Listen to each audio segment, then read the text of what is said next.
this app is so much more than just an app for dumb TikTok dances. So when I hear these elected officials literally mock and make fun of TikTok and its creators, I'm disgusted. The message that I really want to get home to the American government and everybody that is trying to pass this bill is you will be destroying small businesses like us. This is our livelihood. If you pass this bill, you will be destroying the American dream that we really believe in. So I guess this is a social media week on my channel where I've been talking about quitting Twitter. I've been talking about the online dogpile against people like James Somerton, and I also am now speaking about the planned bans for TikTok in the US, or forcing TikTok to sell its US business to a group of US businessmen. And people obviously are asking, why do the US want to do this? There's the obvious answer of the new Cold War against China. But if you actually read US politicians' statements about why they want to ban it, even when they talk about China, it doesn't seem like they can point to too much concrete evidence about the Chinese government having backdoor access to US data and stuff. TikTok itself has tried to be more transparent about it, and I'm skeptical of all these giant corporations, so I don't think it's a stretch to believe that the Chinese government might have access to TikTok data, because the US government also has historically had complete access to our data on social media. And there's a lot of things going on in this, and one of them is the consolidation of social media in the US by US companies. Now, if TikTok does get banned, let's say it gets like outright banned, it doesn't sell its business to a US group, that basically leaves Facebook or Meta as a monopoly for social media in the United States. They'll have Instagram, they'll have Facebook, they'll have Threads, a Twitter alternative, but also with Instagram, they have Reels, which makes Instagram a competitor to TikTok itself. So if you can't use TikTok, of course, you're going to make your TikTok content more for Instagram. And they already have Facebook Messenger and WhatsApp. So the only alternative social media in the US will be Elon Musk's Twitter. So essentially all the online town squares in America are going to be owned by like two people, and two of the richest people in the entire world. And that's the way we're heading. And why do the US government like Meta over TikTok is that Meta can be controlled easier because it actually does censor anti-US speech.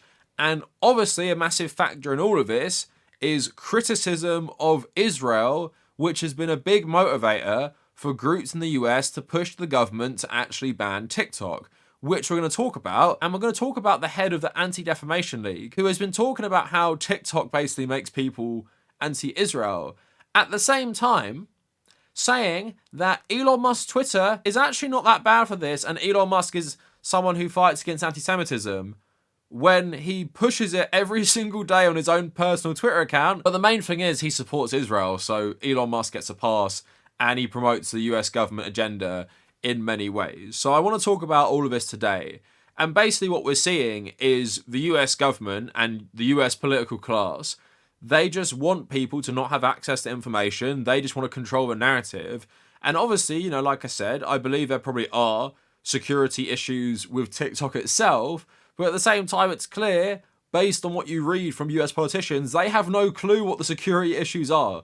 None of them have articulated properly what the actual issues are, and none of them have actually proved to the American public that the Chinese government are spying on them using TikTok. It's just fear-mongering about Chinese communists to pass their own agenda, which is more control on the access to information in the US, and obviously part of that is crushing dissent against Israel. Now, before we really get into this, I want to say, I don't like TikTok.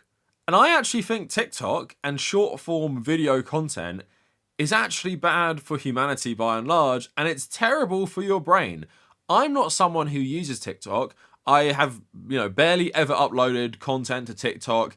The only short form content I make is like a handful of travel Instagram reels, which I've enjoyed making. But at the same time, I think TikTok generally is very damaging for people in terms of all the misinformation on there is absolutely insane, because How can you moderate a platform where so much content gets uploaded every single day? The amount of like really insane far-right stuff, conspiracy theories, it can all flourish on TikTok. And like I said, it's terrible for your attention span. And I actually noticed that in my own YouTube comments sometimes with people asking me to make my content way shorter. I've actually had people ask me to make my videos like 8 minutes long. And I'm like, why would I do that? Why would I do that? I don't think you can even say anything important in such a short amount of time. But I feel like TikTok has severely rotted people's attention spans. Because with something like TikTok, you just scroll until you get the dopamine hits. And if you don't immediately get that, you go looking for that immediate gratification, so you keep swiping. Keep swiping, keep swiping. You find something for 30 seconds, you find something for a minute, and you watch it. I've known from my own social circle, but just generally reading on the internet, so many people are just so addicted to this app. It seems to be like the most addictive app there is. So in a vacuum, I'm actually someone who thinks if TikTok didn't exist, that would actually be better for the world. But I still don't support a TikTok ban in any shape or form because it's motivated by stuff I fundamentally don't agree with. And what would happen is groups closely affiliated with the US government and US elite would take control of TikTok if they could, or if it gets banned outright, then Zuckerberg just has basically complete control on social media in the US. Two things I don't want. So even if the Chinese Communist Party are doing the exact same thing the American government do with American social media sites, harvesting data, maybe having backdoors and stuff, then I still think that's worth it to at least have some competition and at least have social media companies which are owned by groups that have significantly different interests in, I guess, what worldview they want to promote. But at the end of the day, all these companies are for-profit companies that just want to make money. So obviously, so much of this is motivated by the Cold War, the new Cold War of China ramping up. You see this so much with the rhetoric across the political spectrum in America. Despite the US and Chinese economies being so important to each other, you wouldn't think it by how provocative pretty much every single US politician is to China. And it's basically something like all politicians agree on, that, you know, China is like absolutely terrible. China is the devil. But on a similar note, Israel has no issues, and even though it is clearly worse than China, it's actually a good country and a good ally of the US that we should all support. And actually, if there's any social media sites which seem to have an anti-Israel bias, which seems to be actually just another word for believing in, you know, facts of a terrible crime against humanity going on right now, apparently that should be purged. Now, this is from back in November.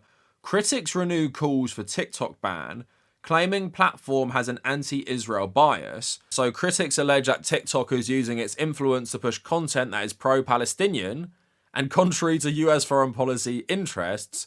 The claims about TikTok's promotion of pro-Palestinian content are anecdotal, and they've been bubbling up on the social media platform X. It just talks about this guy who made a tweet. Jeff Morris Jr., a venture capitalist who used to be an executive of Tinder, wrote a thread called The TikTok War, talking about how high school students were getting the wrong information about Israel on TikTok. So in response to this, Josh Hawley was among the people who reshared the thread, and he sponsored legislation to ban the app, alleging that it was a Chinese spy engine and a purveyor of virulent anti-Semitic lies. Senator Marsha Blackburn, a longtime critic of TikTok because of its ties to China, renewed her call for a ban in a statement, saying it's pushing pro-Hamas content, going on to say the Communist Party benefits by destabilizing the Middle East and pushing the US to put more manpower into the region.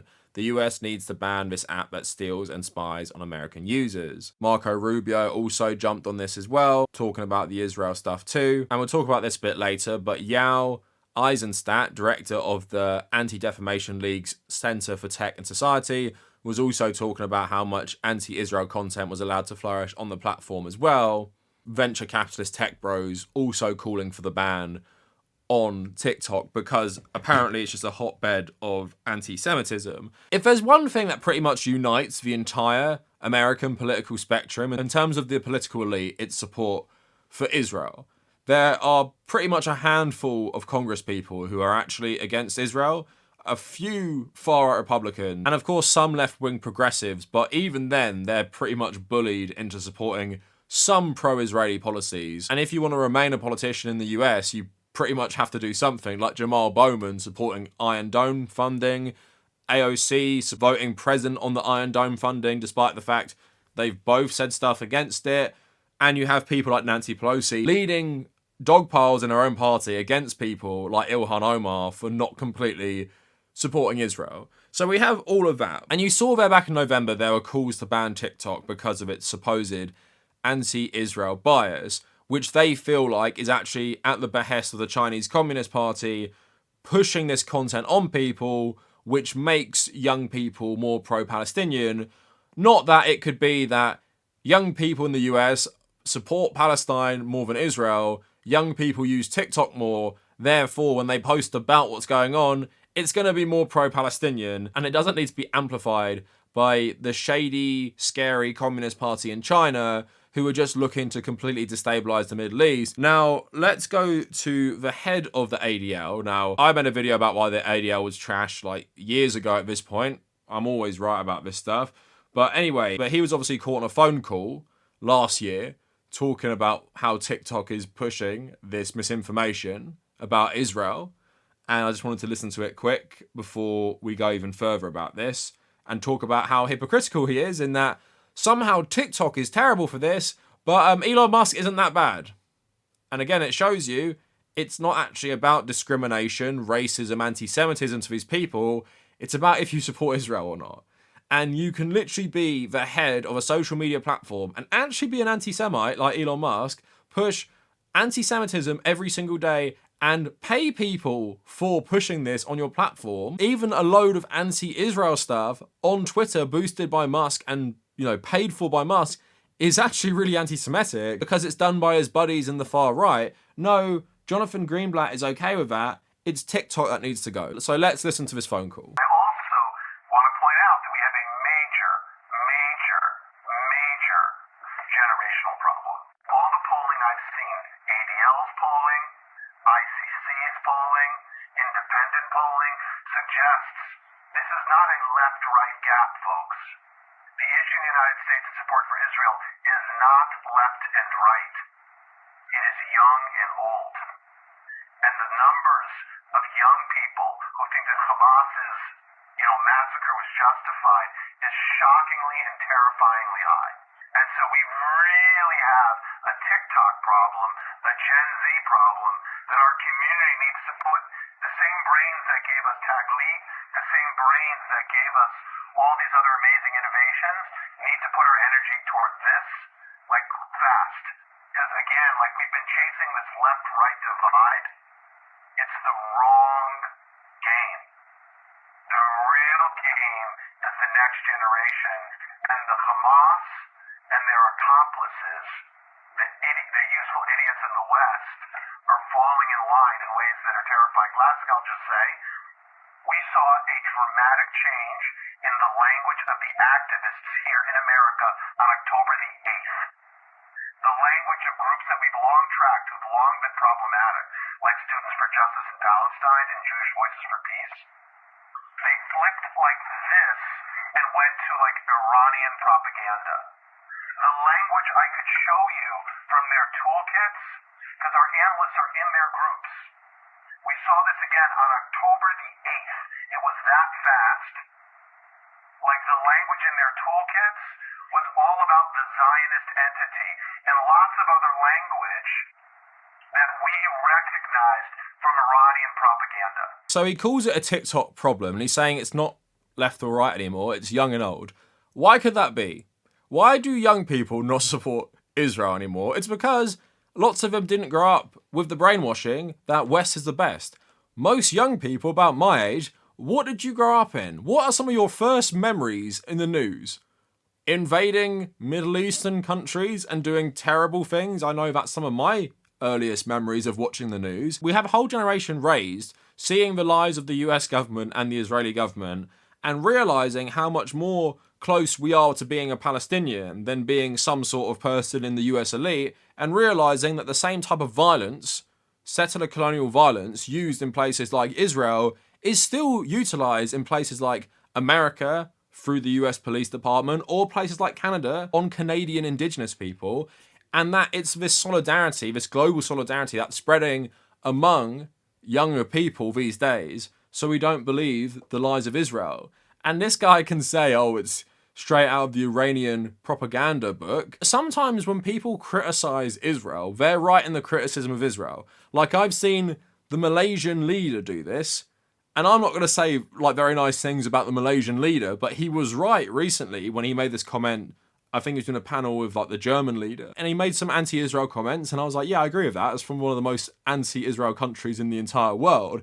Doesn't mean I'd agree with everything he said. So if some people are saying stuff that aligns with what Iranians say about the Israeli government, doesn't mean they are being, I don't know, brainwashed or being influenced by the Iranian government through TikTok. So it's pretty clear there's a lot of pressure to ban TikTok because of the supposed misinformation about Israel that can be found there and how much it promotes the Palestinian cause instead of that. Now, I would say groups like the ADL and AIPAC, even though AIPAC is a far-right group, their influence is like more on the Democratic Party, but it's still important because you're basically making the one unifying issue in US politics support all this apartheid state doing all these crimes. But you'd think maybe there'd be some consistency.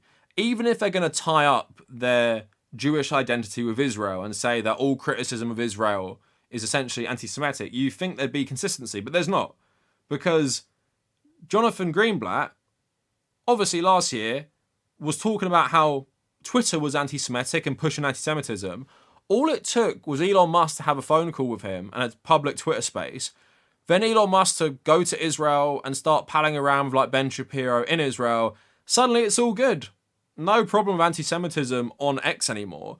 So Jerusalem Post wrote this article, why ADL chief Jonathan Greenblatt is praising Elon Musk even after advertisers flee X over anti-Semitism. Greenblatt has shifted to praising Musk, this time for what he says is meaningful efforts to fight anti-Semitism. Musk had written another post saying the two phrases common to pro-Palestinian protests, decolonization and from the river to the sea, are clear calls for violence that would get users suspended. Greenblatt tweeting, this is an important and welcome move by Elon Musk. I appreciate the leadership in fighting hate. Greenblatt told the Jewish Telegraphic Agency he didn't regret his praise for Musk.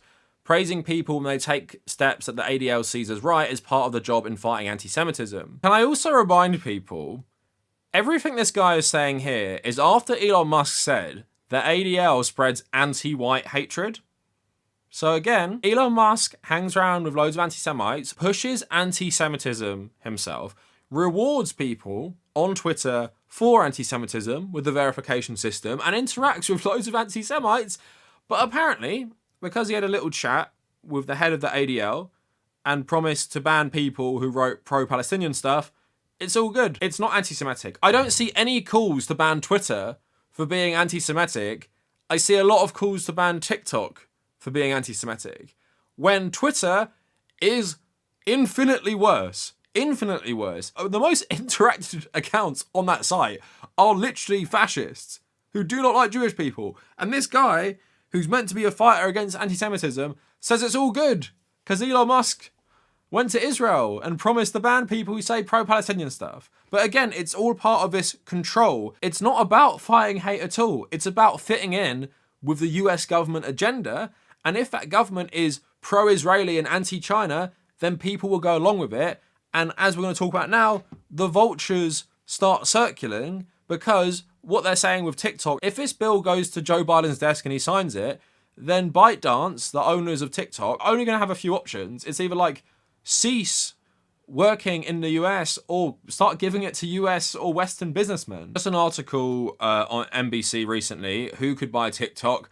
These are the people who could acquire the app. So you have former Treasury Secretary Steve Mnuchin. So I'm going to talk about him the most. He said he was getting a group of investors together to buy TikTok. I think the legislation should pass and I think it should be sold. This needs to be controlled by US businesses. You have apparently Bobby Kotick, the former Activision Blizzard CEO, who obviously hired a lot of people who worked for Republican administrations, even in the CIA. But on Mnuchin, we have to remember he was part of the Trump administration, which was, I guess, the first administration to go very, very anti-China. Like Obama did have some of that, but Trump took it to another level with his basically trade war with China. And he was part of this. But something Mnuchin was also part of was the Abraham Accords and basically trying to normalize relations between Gulf Arab monarchies, mainly Saudi Arabia, and Israel.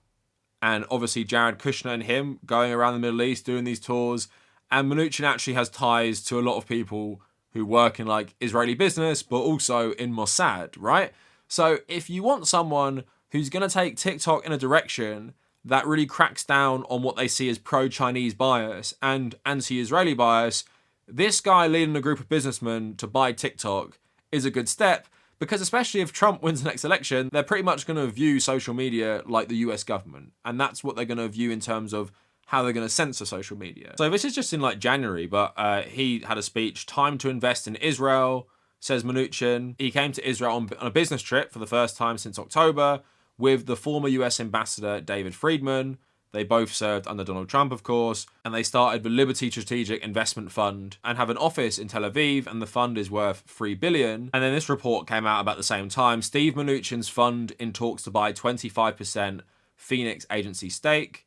So US private equity firm Liberty Strategic Capital is in talks to buy the Israeli insurance agency stake at a company valuation of $900 million. And it says talks were still ongoing. And then this back in 2022, Kushner and Mnuchin's quick pivots to business with the Gulf, and this talks about when they were in the Trump administration, and it also talked about Kushner going around and talking to Israeli business people and the Israeli government about them investing in the same sort of dealings and funds that Mnuchin was promoting with the Arab leaders. Just a little interesting note at the end of the article. Both Kushner and Mnuchin hired several aides who were deeply involved in the accords for their own businesses. Top executives at Mr. Mnuchin's fund, Liberty Strategic Capital, include a former ambassador to Israel and a former Treasury aide who helped arrange meetings with Gulf leaders. The transition from government work for one Liberty Strategic executive was so fast his jobs appeared to overlap, and then this, about the same time, back in 2021, Israeli spy chief in talks to join Mnuchin's investment fund. The boss of Israel's spy agency has been in private talks with former Treasury Secretary Steve Mnuchin about joining his investment fund that will work with Gulf countries. Yossi Cohen, director of Mossad, is retiring next week, but the discussions between him and Mnuchin occurred while he was still serving in the government role, which also included handling Israel's ties to the Gulf countries. So that might not seem like completely relevant to the TikTok stuff, but this is the guy leading the charge about US businessmen buying TikTok.